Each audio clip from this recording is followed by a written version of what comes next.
Thank you so much for coming. If this is your first time with us, you're very, very welcome alongside everyone else.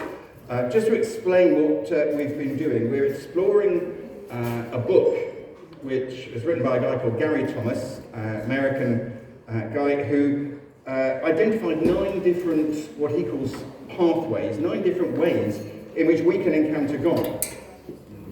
We've got to week 6, but don't worry, you can catch up on the previous weeks on our YouTube channel on YouTube, surprisingly. And if you go onto YouTube, search for Mutley Baptist Church, and then search on our live tab, then they're all recorded there, so the previous sessions are there. And if you want the handouts from any of those, then if you let me know, I'll make sure you get them as well.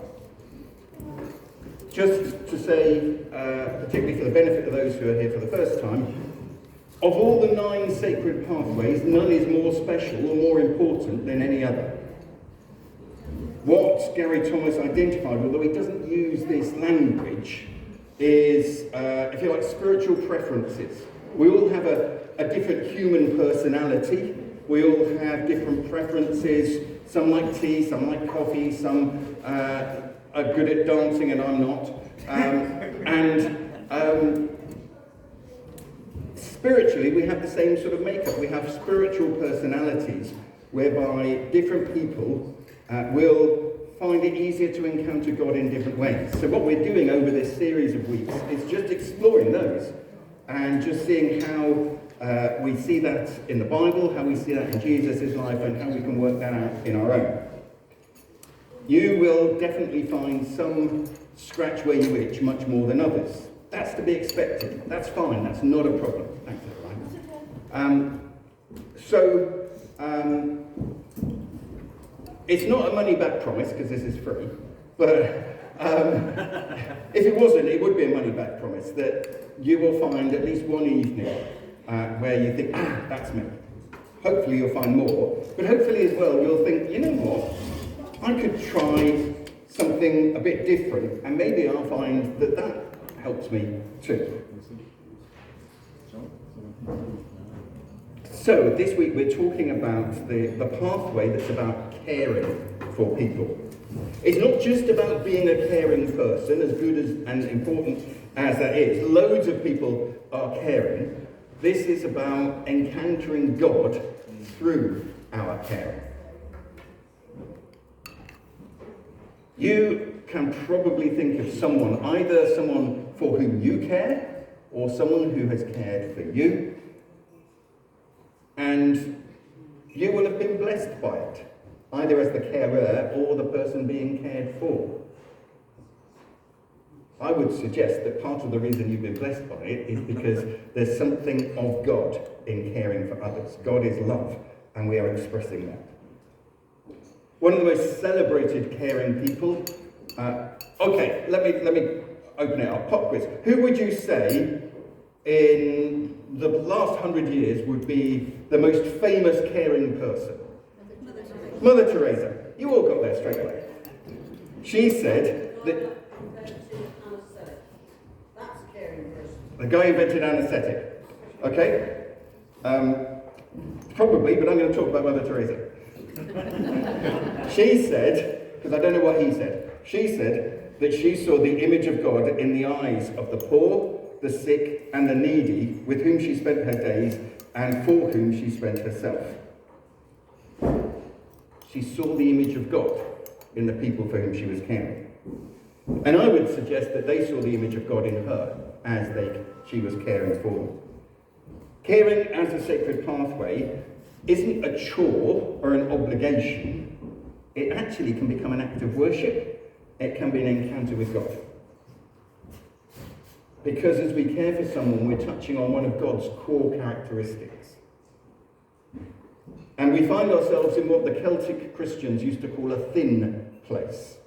A place where the distance between heaven and earth doesn't seem very great. Where it's easier to find God. Not everyone will experience that, but some will. The Bible is full of examples of people caring, and in doing so, finding that God is in the midst of it. And sometimes the Bible is explicit to say, and therefore we can see God as in the midst of it. And sometimes we actually have to discern that for ourselves as the readers. Of all Israel's kings, David was seen as the best. Under him, Israel's borders were bigger than they have ever been in history. Israel was the most successful nation in all of its history. His predecessor was King Saul. His best friend, Jonathan, was Saul's son. Jonathan was somebody that David loved deeply. And when Saul and Jonathan were killed in battle just before David became king, Jonathan's son, whose name I will attempt to pronounce, Mephibosheth, who was 5 at the time, was scooped up by his nanny as she fled the palace in fear for her life, because everyone thought they were doomed. In the process, she dropped him. Mephibosheth's legs were broken, and from that time on, he was never able to walk again. Now, in those days, we're talking about Bronze Age time, when it was pretty brutal. It was kill or be killed time. A new king would eliminate all the relatives of the old king in order to remove any potential threats to the throne, because any opposition would rally behind a potential heir and say, no, they're the true heir. David tried to find remaining relatives of Saul and Jonathan, but it wasn't to eliminate them. He wanted to show, and the Bible says, God's kindness to them. And Mephibosheth was found and brought to David in fear and trembling. And instead, David restored his inheritance, gave him a place in the royal palace for life, and said, you will be like one of the king's sons. More or less adopted him. What's interesting is how the Bible says that David explicitly wanted to show God's kindness. He wasn't just being a nice bloke. He wanted Mephibosheth to have a spiritual experience in the kindness that was being shown to him. It wasn't just social care. So, if my remote will work, there's David and Mephibosheth. That's how you spell it. May not be how you pronounce it. The next one is Mordecai. Mordecai was a Jewish official who'd been captured. We're quite a few hundred years further down in history. The Jewish people had been overrun and deported by the Persian army. And he'd taken his niece, Esther, into his home when her parents were killed as part of the uprising, or the invasion. And so already you can see Mordecai is a caring person. Later on, Esther wins a beauty contest to become queen. They did things a little differently those days. Mordecai was a voice of wisdom in her ear, and he heard of a plot to kill the king. So he intervened to prevent that. Later still, he heard of a plot to basically commit genocide, to do what Adolf Hitler was trying to do and exterminate the Jewish nation. And he intervened again, this time with Esther's help, to save the nation. We talked a bit last week about being an activist. Well, he was definitely an activist, but he was motivated by care for other people. God is not named in the book of Esther, even though Esther, the book, is in the Bible. But it's clear that all the way through, he is involved in the events as it unfolds. And it seems clear to me that Mordecai was able to express that relationship he had with God in the way that he cared for and the way he protected others. He always seems to have been thinking of the needs of others, and they were blessed because of him. Halfway between Mephibosheth and Mordecai is not an M. I couldn't find 3 M's to go together. The book of Ruth. Sorry, I set things up in a hurry tonight. Anyway, so the book of Ruth, tucked away just a few chapters, tells a story of an astonishing young woman who was from the tribe of Moab. She wasn't from Israel. And her mother-in-law, Naomi, had moved to Moab with her husband and 2 sons. Ruth married one of the sons, and then, tragically, all the blokes died. We don't know exactly why, but Naomi decided it was time to go back home. She lived in Bethlehem, and so she headed back, told Ruth and her sister-in-law Orpah to stay back in Moab with their family, but Ruth refused. Ruth said, "Where you go, I will go.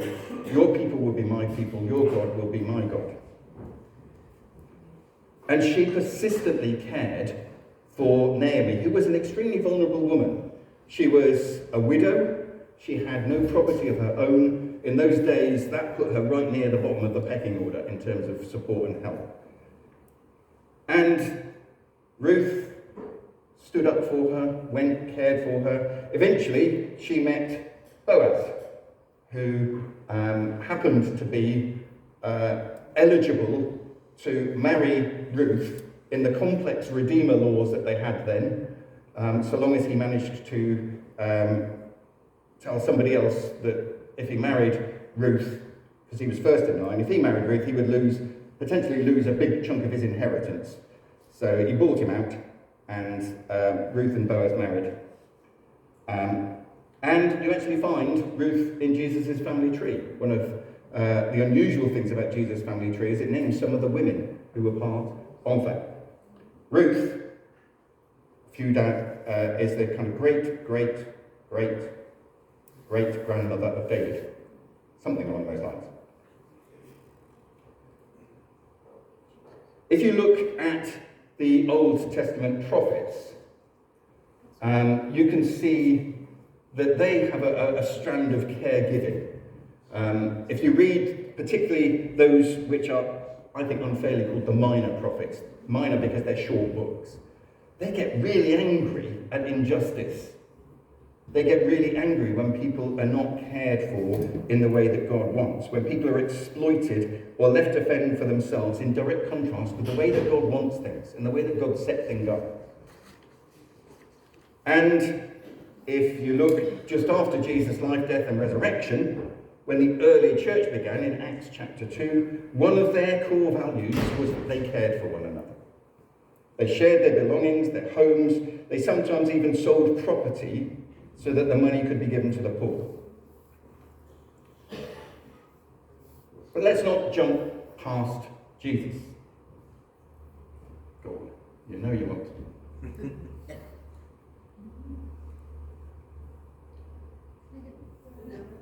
There we go. Right. So, Jesus was a carer. An incredible one, if we're honest. If you open one of the gospel accounts of his life, his biographies, at almost any point, you won't have to read very far before you read a record of Jesus caring for someone. And it may have been as simple as including someone who'd been excluded from society by religious rules that were imposed by people, not from God. On many occasions, people brought sick people to him, and he used his divine power to heal them. Now, bearing in mind there was no NHS, the doctors were often not much more than herbalists. This was transformational. And he seemed to go out of his way to find people to care for, to reach out to people who'd been discarded by society. So we see him with lepers, with widows, with those whose occupations made them socially isolated. Everybody was included. Everybody was welcome. He never turned anyone away. It's said that all major world religions share one common thing, the so-called golden rule. This is, we treat others the way we want to be treated. You'll find that rule in all major world religions. And you find it in the Christian faith too. But Jesus went further than that. Jesus commands his followers to love one another in the same way that he loves. Not just be kind to one another, but actually to love one another. It's not just be nice because other people are nice to you. It's a radical, all-embracing love that sees the innate value in everyone and seeks to put other people's needs and priorities before our own. And if you think that's radical, wait till you read about him saying, love your enemies. We can see Jesus caring for people all the time. And even occasions when he was exhausted and needed a rest and people tracked him down, he met those needs too.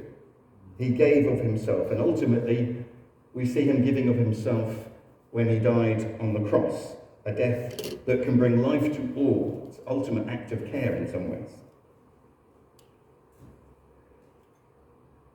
The New Testament is written in the universal language of the day. You might say the lingua franca. Okay, no linguist jokes here then.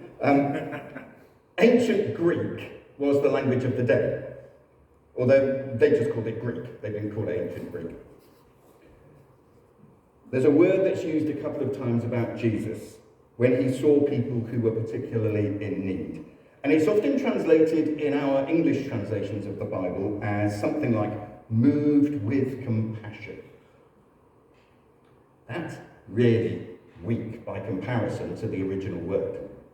The original word is, for a non-Greek speaker like me, pretty much unpronounceable, but it describes a gut-wrenching convulsion. He felt it in the core of his being when he saw people and he had compassion on them in using this word. It's describing how he feels it in the heart depth of who he is. It's not just, he was moved with compassion. And what he was revealing was the depth of his love for people and the depth of God's love for us. Sorry, that is the word there. If anyone wants to have a go at pronouncing it, you're welcome. Around your tables, have a think about what I've been saying. Can you think of any examples where Jesus cared for someone? Or how do you think it might have felt to have been cared for by Jesus? Or, if that doesn't resonate with you, well, actually, how does it feel when you are cared for by somebody else? Okay? We will take about 10 minutes to do that. Just have a chat around your table. There is still a bit of pudding left if you want to go back for more pudding. There's hot drinks available if you want to go and top up. And I'll call us back in about 10 minutes. Does anyone have anything? I'm going this side so I don't walk in front of the speaker and cause people to have a heart attack. Has anyone got anything they wanted to share or they think would be helpful for others to hear? Something that struck you as significant in your discussions? Or were you just talking about how nice that strudel was?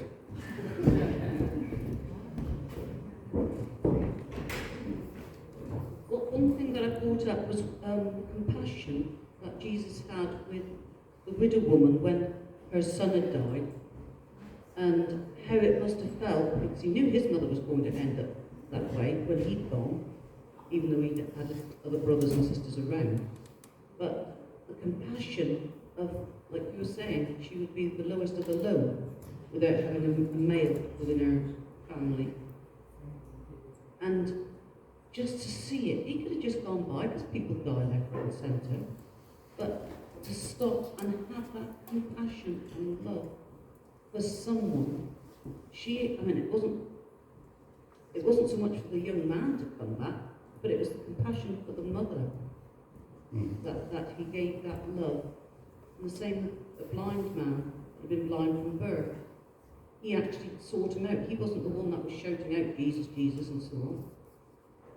And the compassion that he had on him, and he didn't know who Jesus was, but he still loved him and did what he could for him, so what to his needs. Thank you. Anyone else? Oh, yeah, Chris. Since I've been around, I like to say thank you to Jesus because he has people to come and look after me and support me.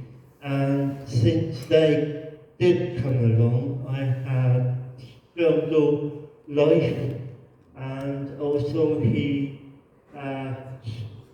saw me to come back to this church, and what he's done in my life is a miracle. So that's why I go on stage, because he asked me that the church people need another help to sing. So Thank you. yeah. Thanks, Chris.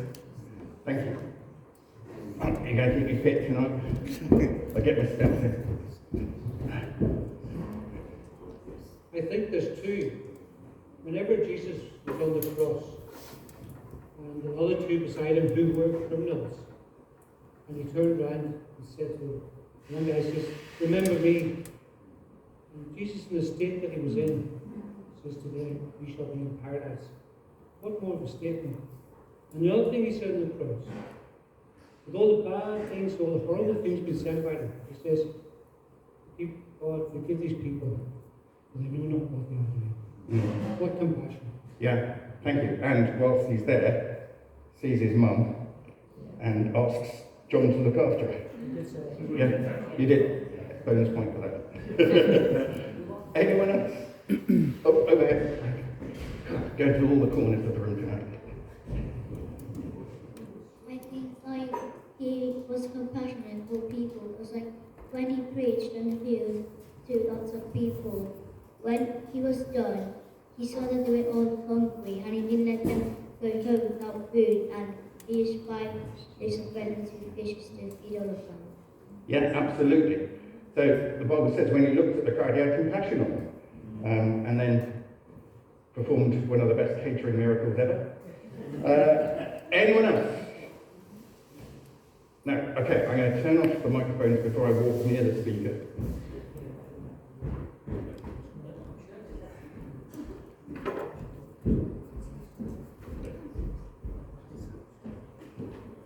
Last week I managed to produce some fairly high frequency feedback that nearly said Henry to glory. Chris, it's lovely to see you. Thank you for coming. Thanks for bringing him. Take care. See you Sunday. See you Sunday. God bless. So, good night, Chris. When we think of caring, whoops, go back. Oh, there we go. I didn't press that button. We're going to get there. I think the batteries have died in my remote. Oh, nearly.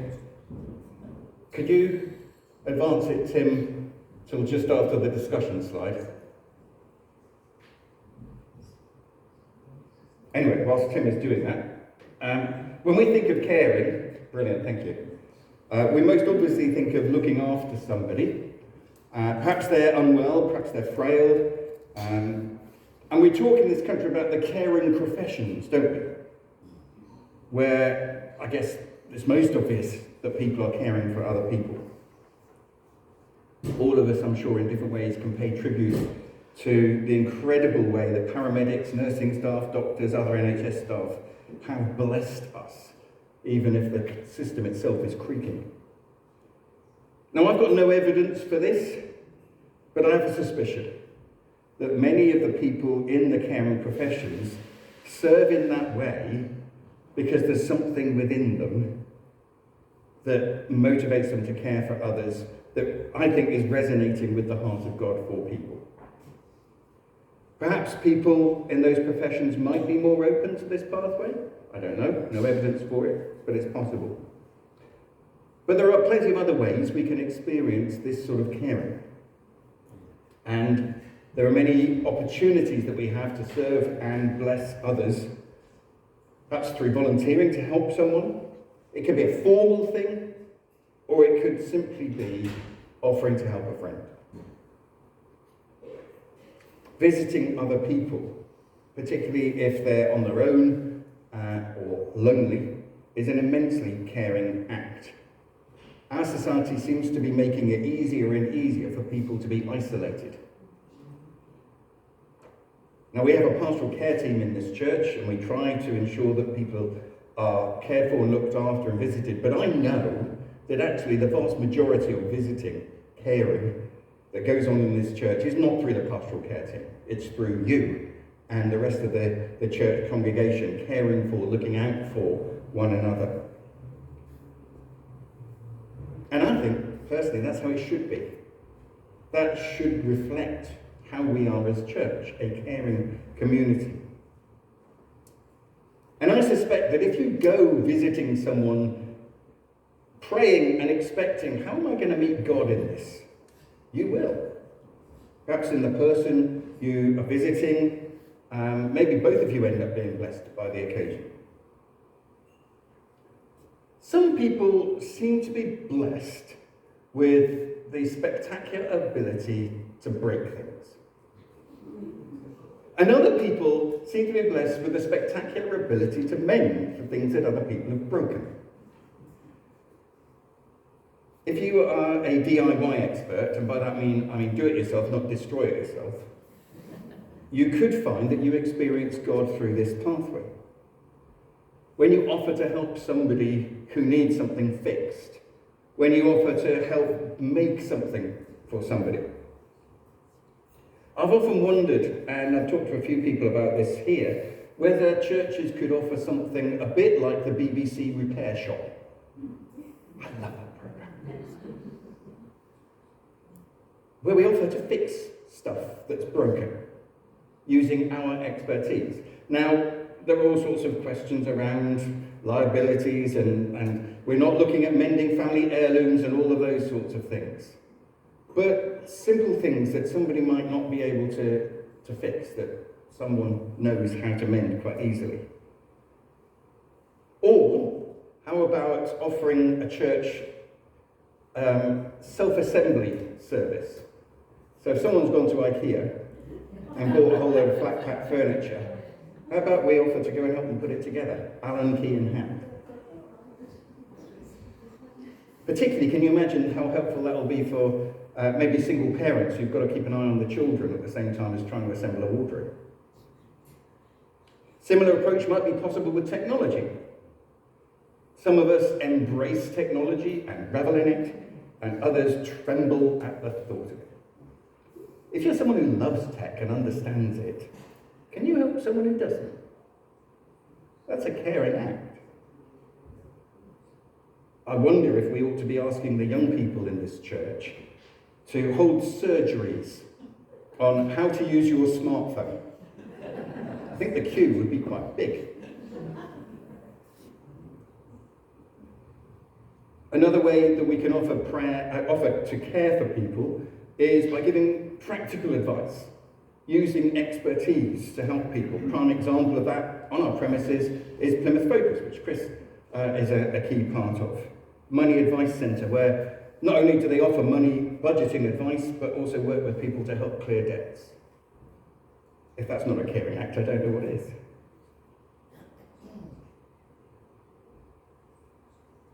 Another thing that we can do that is immensely caring is just to say, can I pray for you? Even the act of saying, can I pray for you, is a caring act, but actually to hold that person in prayer in the presence of God is an immensely powerful thing we can do. We often, as Christians, hold up the first church in Acts chapter 2 as the archetype of church. And when we read these words, they had everything in common, selling their possessions and goods they gave to anyone as they had need. suddenly it becomes a little bit more challenging. And I know I've said it before, but I'll keep mentioning it. It doesn't say they gave to one another as they had need. It says they gave to anyone as they had need. Now, some of us can't afford to sell stuff and give the money to somebody else. But have you got something you can lend someone? Even your ear? Can we move on to the next one, Tim, please? I've given up on my clicker. Thank you. You didn't realise you were going to be a personal clicker tonight, did you? Thank you for caring for me.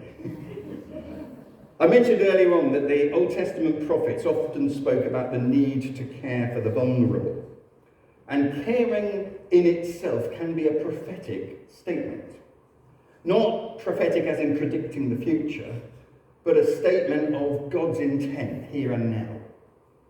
An example of God's kingdom values, and actually an answer to the prayer, your kingdom come, your will be done on earth as it is in heaven.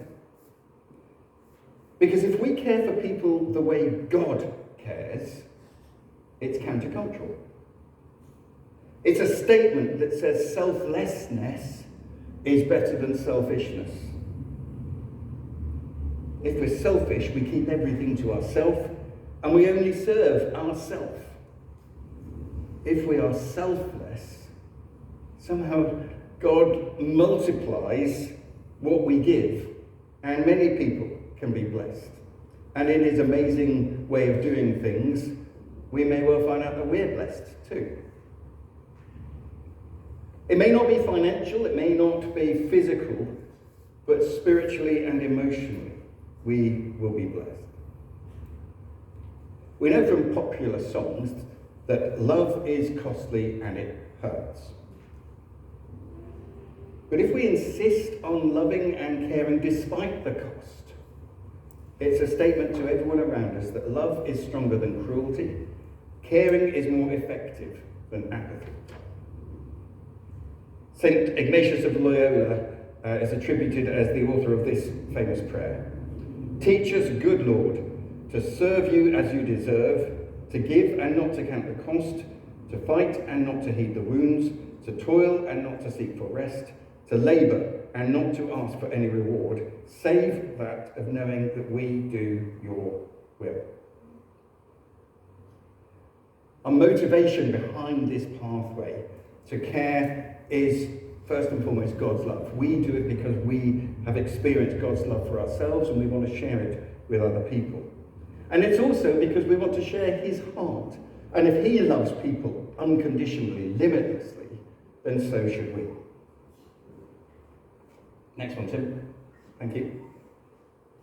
A few things to be careful of when we walk the caring pathway. The first is to be like poor old Martha. You know the account where Jesus visited the home of Mary, Martha, and Lazarus. And Mary is sitting at Jesus' feet, hanging off his every word, and Martha is busy in the background getting everything ready. And in the end, she loses it, and she goes to Jesus and says, "Come on, Jesus, tell Mary to come and help me."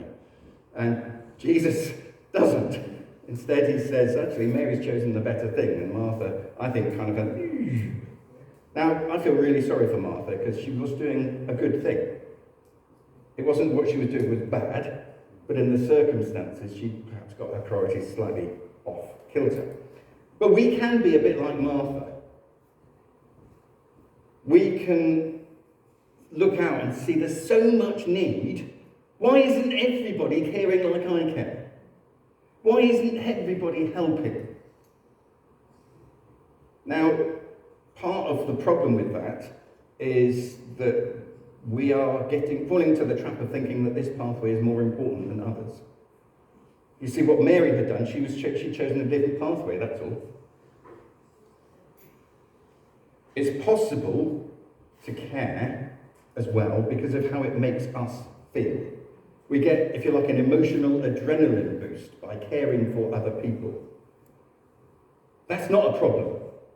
But if that becomes our only motive, then Jesus says that's all you're going to get out of it. You've already got your reward, particularly if you're looking for other people to pat you on the back and say, "Oh, nice work." And I would suggest it's unlikely in those circumstances that we'd encounter God in that, because we won't be looking for him. We'll be looking for our own reputation.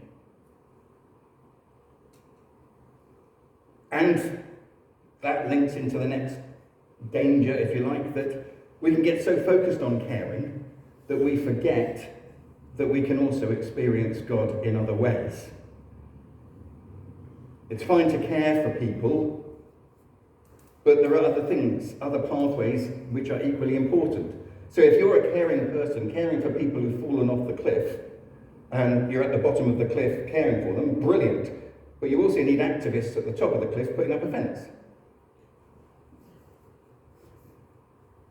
In my previous role, I regularly used to tell ministers, when they got things slightly out of order, that their calling was first to their relationship with God, second, their relationship with their family and friends, third, their ministry. Ministers are very prone to getting them out of order, and we either put ministry ahead of family and friends or even ahead of God sometimes. And people who give of themselves in caring can find, if they are not careful, that friends and family get neglected in the way that they pour themselves out to care for other people. I would say that the order is true for all of us. Relationship with God, relationship with friends and family, then the things that God is asking us to do. Okay, last slide, which is just... Oh, that's the one. Thank you. No, that one. So, you've heard a lot from me this evening. We're going to hear now from a couple of people about their experience along the caring pathway. And we've got a star guest tonight. We've got Linda Crew, who has come here specially for us this evening. So give Linda a big welcome as she comes up here.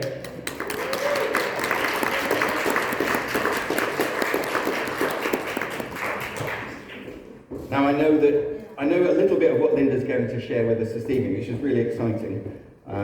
But just to warn you, Linda, if you don't say all the things I think you're going to, I'll ask you some questions, okay? I can certainly do that. It's only because I'm a Jew. Can you come? Brilliant. In case you didn't know, my name's Linda Crew. Last October, Nick and Fiona were talking to the steering group of Livewise, which is something else I help with here at Motley, about rising cost of living, heating, etc. So many people within the Motley community would have harsh decisions to make. At this time, various churches had developed a scheme called Warm Space. What do we do? Where do we do it? How do we start? And how do we get people to help us run it? Venue. The lounge. Bright, warm, large sofas, coffee tables, rather like someone's front room.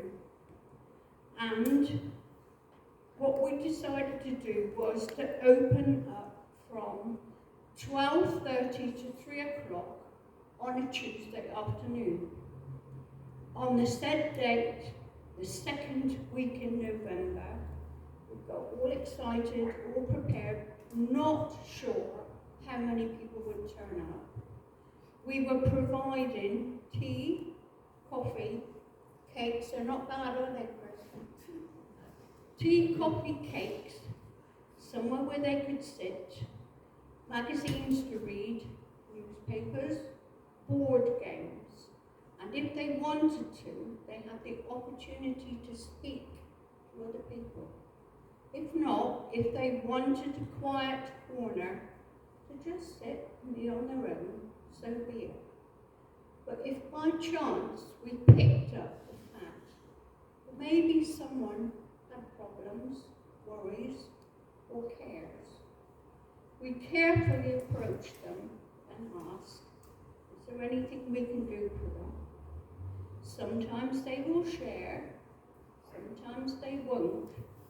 But more often than not, we can say, I cannot, but because we are blessed in the fact that we have got such a wide cross-section of people in here with skills, we can say to them, I can't do it, but I know a man who can. And more often than not, that is taken up. As a result, we have discovered there have been friendships forged between people that you would ordinarily never put together.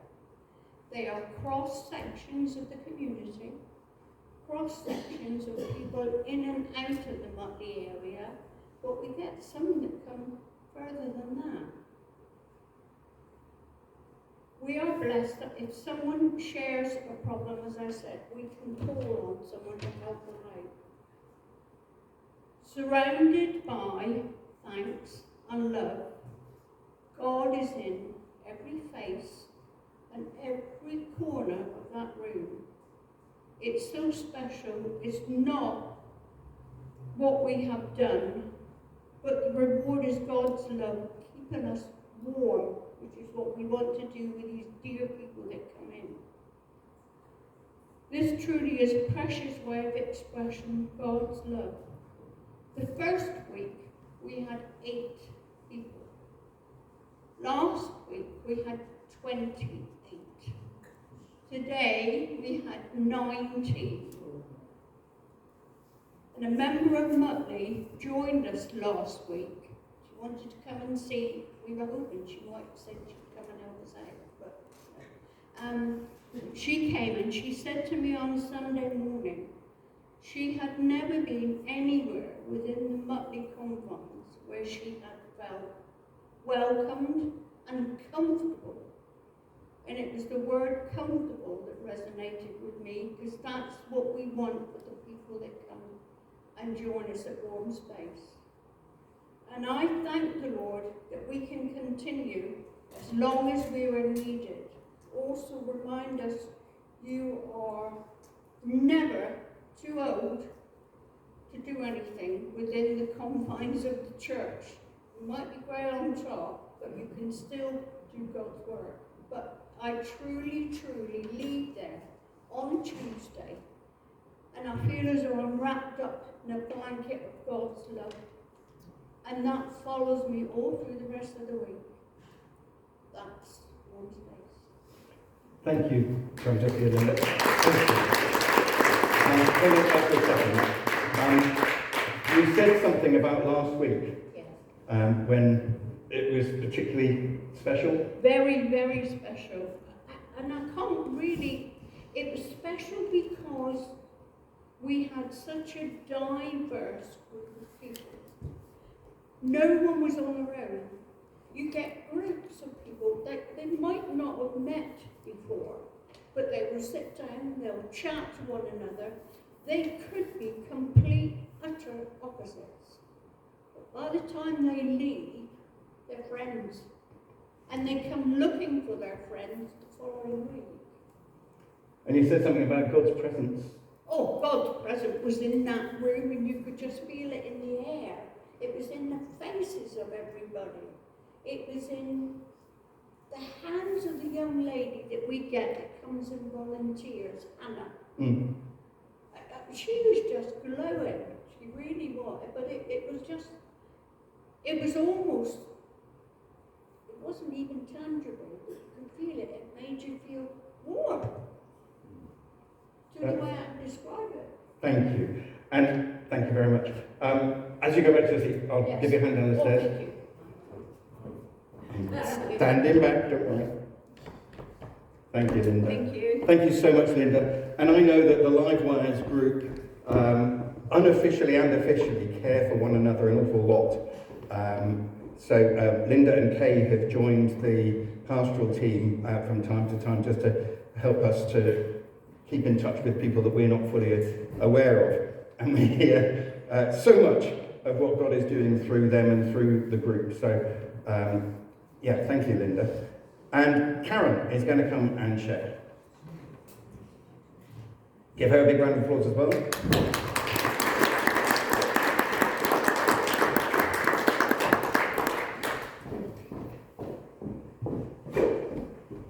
Last week we heard about the kind of activist side of Soup Run.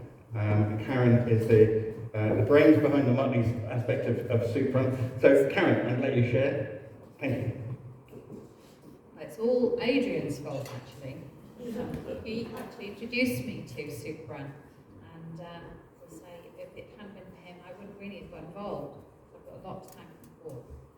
And obviously, not long after joining Soup Run as a helper, obviously the pandemic hit, and obviously a lot of people who were not able to help anymore because they had to isolate and had to look after themselves. So it was sort of like a sudden thing that had to continue to run because it was so needed as well.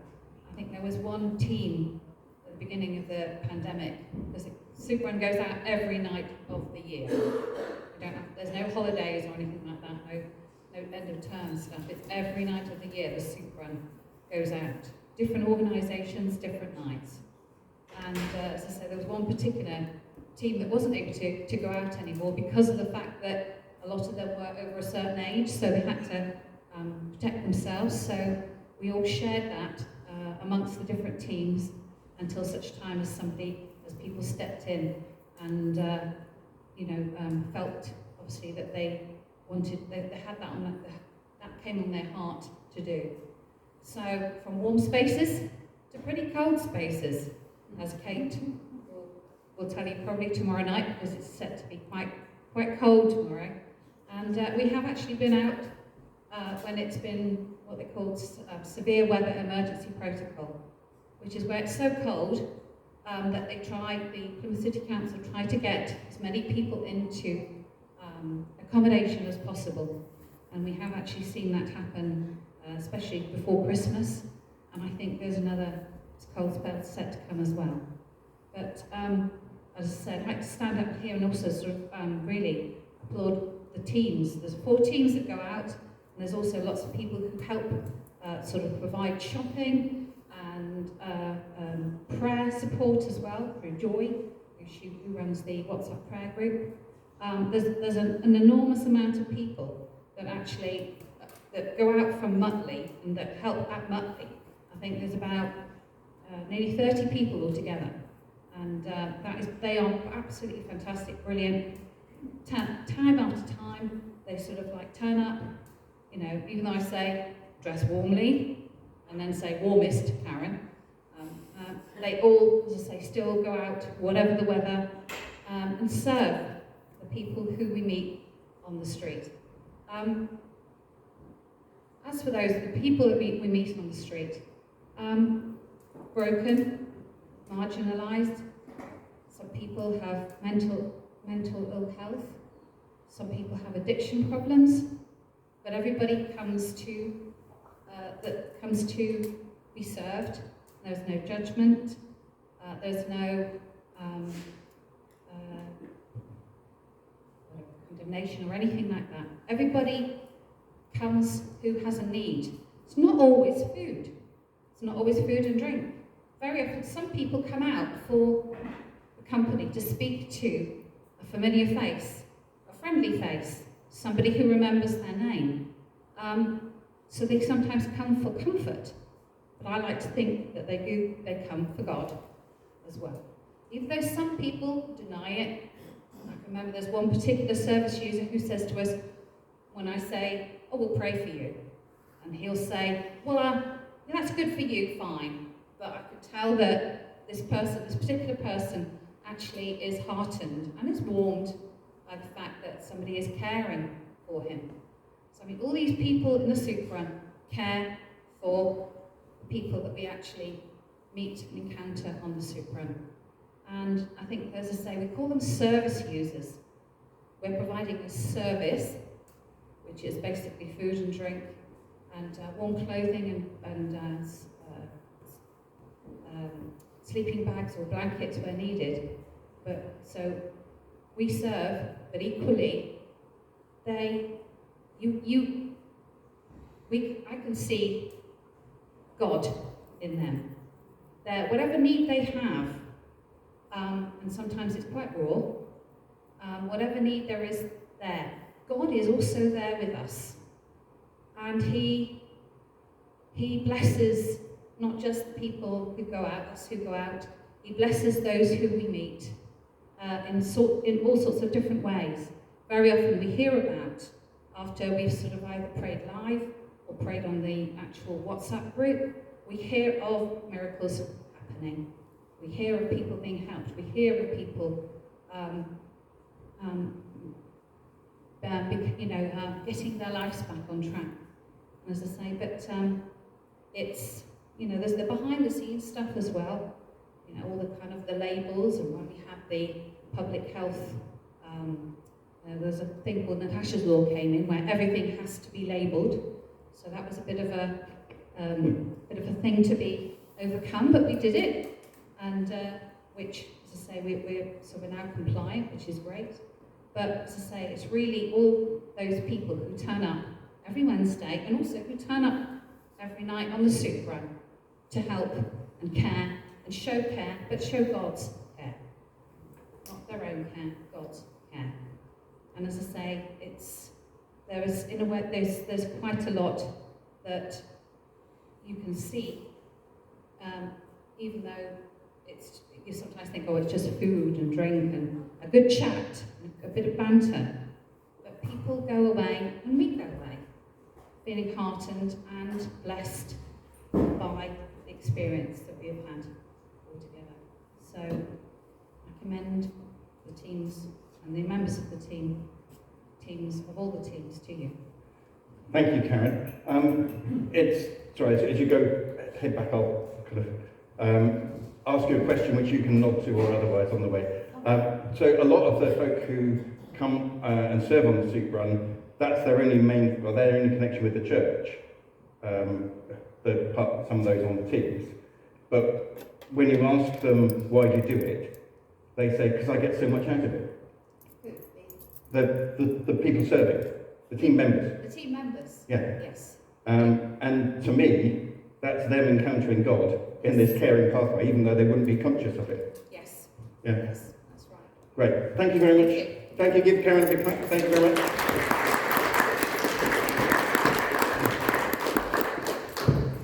So, we come to some activities, and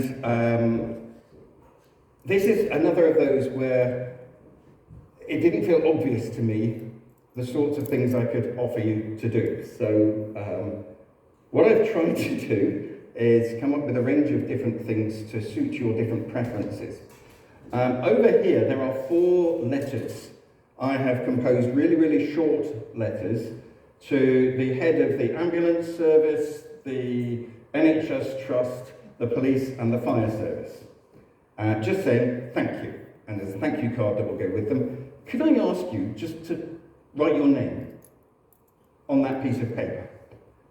Just as we'll then send them to all those people, and part of the letter says, please pass that down to people to encourage them. I hope it won't just get stuck in an office, but actually might bless. So we're caring for the carers through that. So there's some pens there. If you want to write something else, please do, but please keep it short, because there's a lot of us here, and if we all sign, then there might not be a lot of space. You can always turn the paper over and sign on the back as well. I wondered, what about creating a generosity pack? Something you have with you in your car or your handbag or wherever, with a selection of things that you are ready to give to somebody else at the drop of a hat, someone in an instant. So it might be something like an umbrella, if you see someone out in the pouring rain, an umbrella that you could happily give to them. It could be some sticking plasters, non-allergenic ones. It could be a £1 coin to give someone to put in their trolley. I don't know if trolleys still need £1 coins, but if you go somewhere and they do. You could get a voucher from a coffee shop and load it with a couple of cups of coffee and give that to somebody. Or we talked before about some places have the opportunity for you to buy a cup of coffee for somebody else later on. What about, Mike, do you sell little kind of smiley face stickers? I'll take that as a no. You don't have any there? They were very popular along, this is dating me. You know the sort of yellow smiley face. If you've seen Forrest Gump, you'll know exactly what I mean.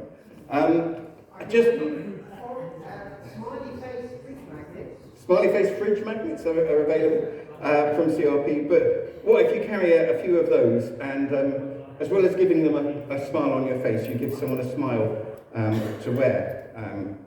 Just a thought. You could have maybe an energy bar that you can carry with you in case you come across somebody who's diabetic and having a hypo. Just a little pack of stuff that you think you could give away to somebody else.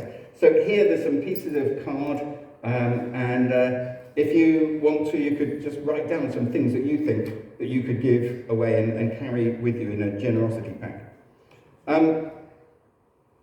Maybe there's someone that you've just lost touch with, and you think, actually, God's put that person on my heart, I could reconnect with them. Well, use some of the time to send them a text message and say, hi, sorry, we've not been in touch recently, how about we get together for a coffee, or can I give you a call, or however you want to. But just, maybe there's someone on your heart and mind that you think, hey, I could help them, or I could visit them. You could, some people might feel quite shy about this sort of thing. So how about anonymously blessing somebody with something that they like, say, if it's somewhere where you work or somewhere you go where you could just leave a piece of fruit on someone's desk or bake them a cake or just, but anonymously. You don't actually have to say anything, but you could just do a kind of random act of kindness and caring for somebody. And if that's something you think, hey, you know what, I'm going to do that, piece of card here, write that person's name on it so you can take it with you, and that will remind you you're going to do it, rather than when you go home, you go to bed and you forget next morning what you were going to do. I mentioned earlier on that we could lend people things. Maybe you've got stuff that you don't need anymore. How about you think of 3 things that you don't need that you could give to a charity shop? And if you can think of 3 things, write them on a post-it note, take that home with you, stick it somewhere that it's going to remind you that next time you go near whichever charity shop you choose to support, you're going to take those 3 things with you. What have I got here? Oh yes, if you've got particular skills, you know I talked earlier on about, slightly tongue-in-cheek about the idea of having a flat pack service or whatever, but if you've got DIY skills or you've got something that you would really like to share with other people, how about we put a list of those in Mutley Matters one month and say, so if you need flat pack furniture, speak to someone. I'm not going to point at anyone because that might embarrass them, or I might have got it wrong and they might be exactly the wrong person to put flat pack furniture together. But if you've got something, again, there's a card there, write it down, let me know, give it to me, and we'll include a list in Mutley Matters, and that way we can show practical support and care for other people. And finally, you may be more of a drawer than a writer, so I've got some blank cards. They're the square bits over there. They're square at the moment, but if you fold it down the crease down the middle, it forms a tall card. You could draw something on the front cover, and you could write a message inside. It could be a message of appreciation. It could be a message just to show someone that you care. You might have someone in mind that you think, yeah, I'd like to do that, and create something. So if you want to get artistic, grab some pens. You can grab a couple of the cards, a couple of envelopes to go with them. They are all environmentally friendly recycled cards, which means that they look a bit like brown envelopes. So just be aware that not all the colours work so well on them. But if you're feeling artistic and you'd like to do something like that, please grab a couple of those, some pens, do something. You can take a couple home with you if you prefer.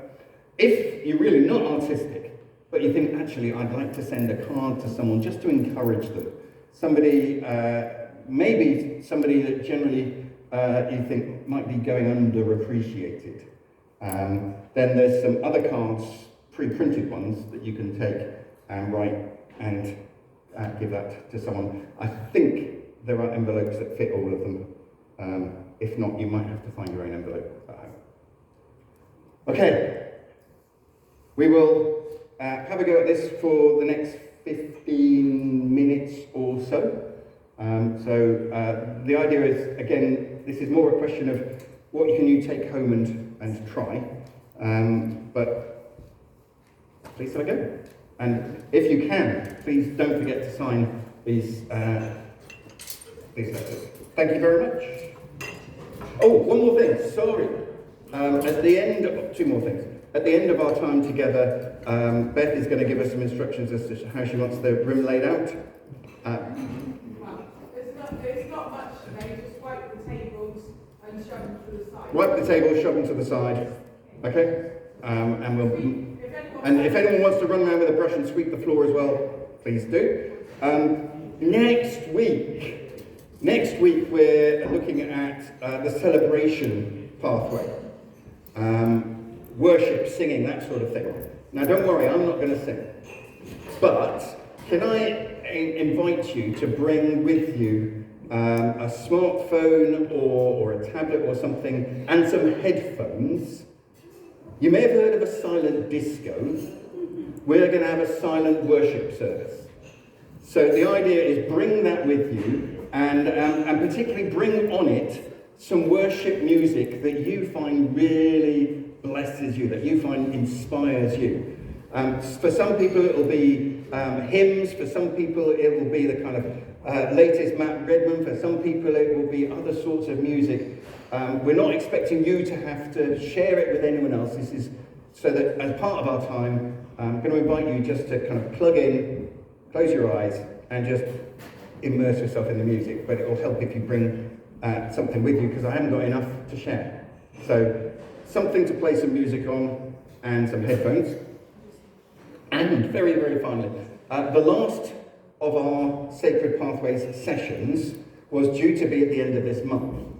And I've realised that, very annoyingly, the South West Baptist Association have arranged their ministers' conference for that week, for the Monday, Tuesday, Wednesday. So I won't be here. So either you could do it yourselves, or we could postpone for a week and do it on the Tuesday of Easter week, if you're happy with that. So there won't be a Sacred Pathways on the last Tuesday of March, but there will be one on the first Tuesday of April. Okay. Sorry, I've taken too much time. Go for it.